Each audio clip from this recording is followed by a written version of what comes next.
नमस्कार। आज मैं आपको बताने वाला हूँ एक्सेल में इंडेक्स फार्मूला कैसे लगाते हैं, कैसे इस्तेमाल करते हैं। अगर आप एक्सेल सीख चुके हैं या फिर सीख रहे हैं और आपको इंडेक्स फार्मूले के बारे में नहीं पता है तो ये वीडियो ध्यान से देखिएगा। इंडेक्स फार्मूला एक्सेल का काफ़ी इम्पॉर्टेंट फार्मूला है, इसके बारे में आपको ज़रूर पता होना चाहिए। नमस्कार दोस्तों, मेरा नाम है गुलाब और आप देख रहे हैं गुलाब गुरु कंप्यूटर स्मार्ट क्लास। वीडियो पसंद आएगा तो लाइक शेयर सब्सक्राइब कर दीजिएगा। एक्सेल में इंडेक्स फार्मूला कैसे लगाते हैं ये जानने से पहले हम लोग ये समझ लेते हैं कि इंडेक्स फार्मूले से क्या होता है। देखिए, इंडेक्स फार्मूले का इस्तेमाल करके हम डेटा में से किसी भी वैल्यू को पता कर सकते हैं। मान लीजिए आपके पास कोई बड़ा सा डेटा है और उसमें से आपको कोई वैल्यू को पता करना है, कोई रिजल्ट निकालना है, तो उस काम के लिए आप इंडेक्स फार्मूले को इस्तेमाल कर सकते हैं। दूसरी बात की इंडेक्स फार्मूला वी लुकअप की तरह ही काम करता है, लेकिन इंडेक्स फार्मूला वी लुकअप से थोड़ा सा एडवांस है।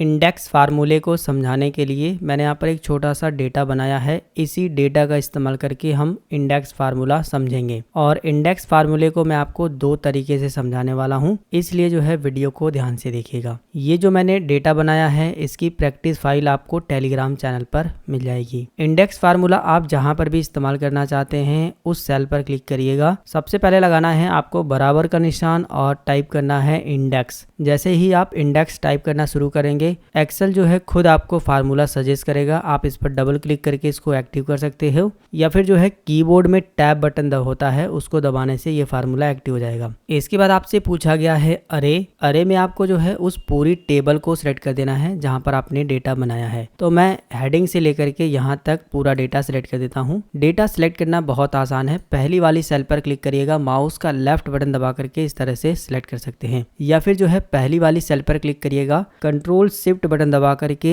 राइट एरो को प्रेस करिएगा तो यहाँ तक सिलेक्ट हो जाएगा, डाउन एरो को प्रेस करिएगा तो पूरा डेटा सिलेक्ट हो जाएगा। इसके बाद लगाएंगे कॉमा। आपसे पूछा गया है रो नंबर, तो आपको यहाँ पर उस रो का नंबर बताना है जिस रो से आप डेटा को फैच करके यहाँ पर लाना चाहते हैं। एग्जाम्पल के लिए ये जो पुष्पा राव है यही हमें डेटा जो है यहाँ पर लेकर आना है। तो कौन सी रो में है ये, हम यहाँ से गिनेंगे 1 2 3 4 5 नंबर की रो में है। हम यहाँ से क्यों गिन रहे हैं, क्योंकि हमने टेबल जो सिलेक्ट की थी वो हेडिंग से सिलेक्ट की थी। अगर आप नीचे से सिलेक्ट करते हो यहाँ से तो आपको यहाँ इसको जो है पहली नंबर की रो मानना है। ठीक है, इस बात का आपको ध्यान देना है। जहां से आपने टेबल को सिलेक्ट करके बताया है वहीं से आपकी पहले नंबर की रो जो है काउंट होगी। तो हमने यहाँ से जो है टेबल को सिलेक्ट किया है तो हमारी ये 1 नंबर की रो है, ये दूसरे तीसरे चौथे 5वें नंबर पे पुष्पा राव है। तो हम यहाँ पर जो है 5 टाइप कर देंगे। रो नंबर 5 में वो डेटा है। इसके बाद जो है आपको बताना है कॉलम नंबर। तो जिस भी कॉलम नंबर से आप डेटा को फैच करना चाहते हो वो कॉलम नंबर आपको बताना है। आप पहले नंबर के कॉलम से भी डेटा को फैच कर सकते हो, दूसरे से भी, तीसरे से भी, चौथे से, 5वें से। कॉलम नंबर जो है यहाँ से स्टार्ट होगा, ये है पहला, दूसरा, तीसरा, चौथा, 5वां। एग्जाम्पल के लिए हमें नाम पता करना है तो ये जो है दूसरे कॉलम में है। हम क्या काम करेंगे, कॉमा लगाएंगे और यहाँ पर 2 टाइप कर देंगे। 5 नंबर की रो में दूसरे नंबर कॉलम में जो भी डेटा रहेगा वो यहाँ पर फैच होकर के आ जाएगा। बस यही छोटा सा फार्मूला है। उम्मीद है कि आपको समझ आ गया होगा। ब्रैकेट को बंद कर देंगे। समझ नहीं आया तो वीडियो को थोड़ा सा पीछे कर लीजिएगा, 100% आपको समझ आ जाएगा। इसके बाद जो है एंटर बटन को प्रेस करेंगे तो देखिए पुष्पा राव जो है 5 नंबर की रो में और दूसरे कॉलम में है। ठीक है, इस तरह से जो है डेटा को फैच कर सकते हो। यही अगर हमें 5 नंबर की रो वाला ही डेटा चाहिए लेकिन हमें सैलरी का डेटा चाहिए तो हम क्या काम करेंगे, सैलरी कितने कॉलम पे है, 4 कॉलम पे। तो हम यहाँ पर 2 को हटा करके कॉलम नंबर जो संख्या है वो 4 टाइप कर देंगे।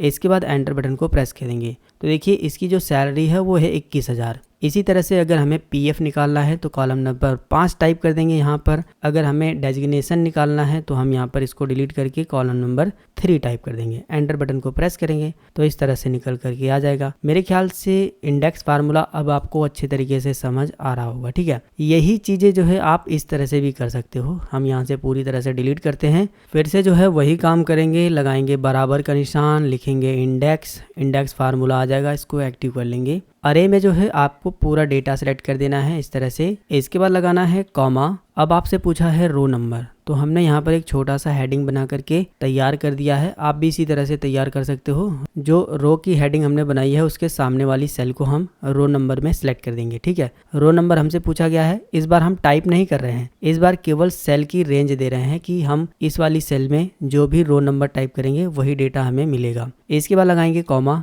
अब आपसे पूछा है कॉलम नंबर। कॉलम नंबर में जो है हम ये वाले जो है सेल को सिलेक्ट कर देंगे।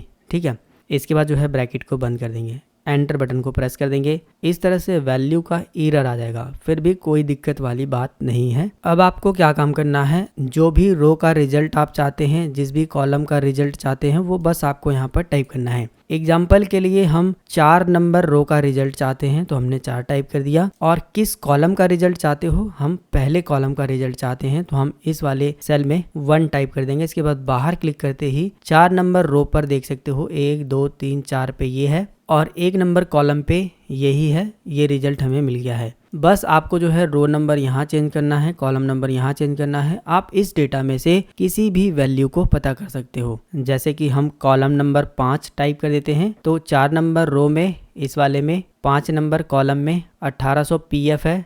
ये जो है हमें रिजल्ट में दिखाई देगा, आप ये देख सकते हो। ठीक है, तो मेरे ख्याल से आपको ये चीज़ें समझ आ रही होगी कि इंडेक्स फार्मूले को आप किस तरह से कैसे कैसे इस्तेमाल कर सकते हो। मैंने आपको बताया था कि इंडेक्स फार्मूला जो है वी लुकअप से थोड़ा सा एडवांस है। तो एडवांस क्या है मैं आपको बता देता हूँ। जब आप वी लुकअप फार्मूले को इस्तेमाल करते हो ना, तो जहाँ से आप रेंज बताते हो उसके दाहिने साइड तक ही आप वैल्यू को पता कर पाते हो। लेकिन इंडेक्स फार्मूला क्या काम करता है, जहाँ से आपने रेंज बताई है उसके पीछे का भी यानी लेफ्ट साइड का भी आप पता कर सकते हो, दाहिने साइड का भी पता कर सकते हो। इस पूरे डेटा में से कहीं का भी आप रिजल्ट पता कर सकते हो। तो इसीलिए मैंने बोला था कि इंडेक्स फार्मूला जो है थोड़ा सा वी लुकअप से एडवांस है। मुझे उम्मीद है कि आपको अच्छे तरीके से समझ आ गया होगा कि एक्सेल के अंदर इंडेक्स फार्मूला कैसे इस्तेमाल करते हैं और कहां पर इस्तेमाल करते हैं। अगर आपको ये वीडियो पसंद आया है तो इस वीडियो को ज़रूर लाइक करिएगा और कम से कम 5 लोगों को मेरे भाई इस वीडियो को व्हाट्सएप पर ज़रूर शेयर कर दीजिएगा ताकि और भी लोगों का फ़ायदा हो सके। चैनल पर नए हो, अभी तक चैनल को सब्सक्राइब नहीं किया हो तो चैनल को सब्सक्राइब कर लीजिएगा। अगर आपके मन में कोई और सवाल है तो नीचे कमेंट करिएगा, इंस्टाग्राम पर पूछ सकते हो। मिलेंगे फिर एक नई वीडियो में एक नई जानकारी के साथ। तब तक के लिए जय हिंद,